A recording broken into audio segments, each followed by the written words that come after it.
Redemption. It's a word that has lost most of its meaning after dozens of uses in the titles of video game and movie sequels.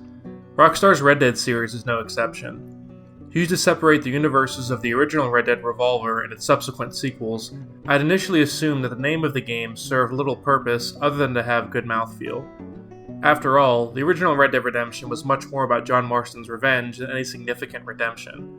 But to my surprise, its sequel centers around that theme in a way unique to the video game medium. In the course of the 60-plus hour story, I became engrossed in the character arc of Arthur Morgan, and his quest to create a lasting epitaph on the world he leaves behind. When we're first introduced to Arthur, he's a blank slate. Besides some vague references about doing bad things to people in his past, the player is left to project whatever image they have for Arthur onto his character. Is he a good-natured thief with a heart of gold? Or a bloodthirsty vandal wrestling with the demon on his shoulder? It's up to you to fill in the blanks of what kind of Arthur is being redeemed. Arthur's quest for Atonement begins with a seemingly routine side mission. Throughout the game, Herr Strauss asks you to collect debt from various debtors across the country. These missions are completely optional, except for one at the beginning of the game. You're required to collect the debt of Thomas Downs, a man dying of a then unknown illness. Arthur shows no sympathy as he beats the sick man to collect his debt. Downs coughs in Arthur's face in a fit of sickness, and after Downs' wife implores Arthur to stop, he agrees to leave, warning that he'll be back to collect the debt later. Thomas! What are you looking at? Thomas! I said, what you looking at, woman? My husband isn't well. If we could just have more... Like I said, we ain't nobody's idea of charity. Get us the money. Mr. Morgan. Sometime after, Strauss tells Arthur that Downs has died of tuberculosis, and tells him to finish collecting the debt. When Arthur returns, he doesn't cut the Downs family any breaks. In a conversation with Thomas' son, he boasts about being a bad man, and half-heartedly warns him about falling down the same path he did. Well, maybe you shall, sir. And maybe other events will transpire. You best stick to them books, because mark my words on this. Vengeance is an idiot's game. After collecting the money, the family is more or less forgotten about. It's not until much later in the game that the player learns about the significance of Arthur's encounter with Thomas. Right when things begin to look up for Dutch's gang, Arthur passes out in the middle of Saint Denis after a coughing fit. The local doctor tells him that he has tuberculosis, and it's terminal. Suddenly, Arthur has a ticking clock. He starts questioning how he's going to leave the world he's been robbing and stealing from his whole life. Arthur strikes up a friendly relationship with a nun. She shows him that it's never too late to change, and in a secular kind of way, Arthur finds a purpose for his remaining time on Earth. I'm dying, sister. Okay? Yeah, I got TB. I got it. Beating a man to death for a few bucks. I've lived a bad life, sister. I guess I'm afraid. There is nothing to be afraid of, Mr. Morgan. Take a gamble that love exists and do a loving act. Speaking personally, I never completed Red Dead Redemption 2 until around 2 years after it came out.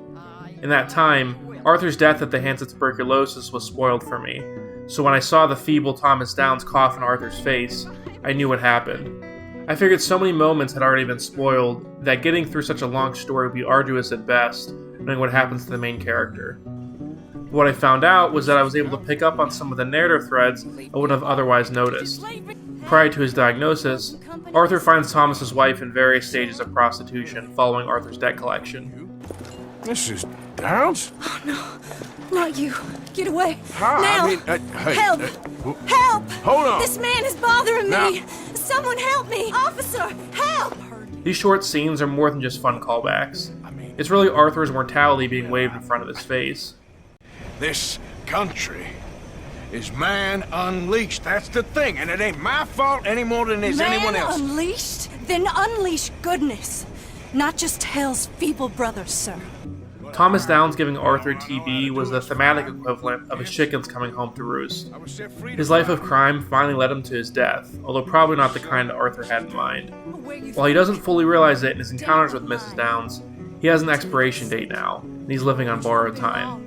When Arthur finally recognizes Mrs. Downs, You can almost tell in his voice that a deep part of him understands that this is a sign. It's almost like he's aware that seeing her isn't a coincidence, but an omen. After Arthur finds the family and realizes he has an opportunity to help them obtain a better life, he makes an awkward but desperate plea for Thomas's wife and son to accept his kindness. Live someplace else. Start over. Here, take this. I don't need it no more. I don't want your money. Yeah, I know you don't want it. I don't. You sure as shit need it. Take it. No. I ain't looking for forgiveness. It ain't about that. Don't forgive me. Just take the money and get out of here, please. I know I ruined your life. I suffer for it every day. But don't let yourself get killed for pride. I seen it kill too many folk. Don't say anything. Don't thank me. Just take the money and pack your bags. That's all I gotta say. Thank you, Mr. Morgan. I said don't thank me. Get out of here. Please. This is what made the Downs side story the most compelling part of Red Dead Redemption 2 for me. Seeing how Arthur would right this wrong felt like a microcosm of Arthur's entire quest for, well, redemption. Another major moment in Arthur's character development is when you complete Strauss's side stories. After all the debt collections, Arthur realizes that Strauss only targeted the most vulnerable people, knowing they wouldn't have much of a chance to repay him. Get up. What? Get up! What is wrong? Nothing's wrong. Nothing at all. What are you doing? Something I should have done a long time ago. Get your bag. Is this it? I don't understand. I ain't gonna kill you, though I probably should. You disgust me. And you shame us.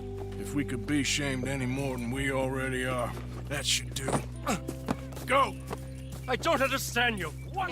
The climax of Arthur's redemption is, of course, John Marston.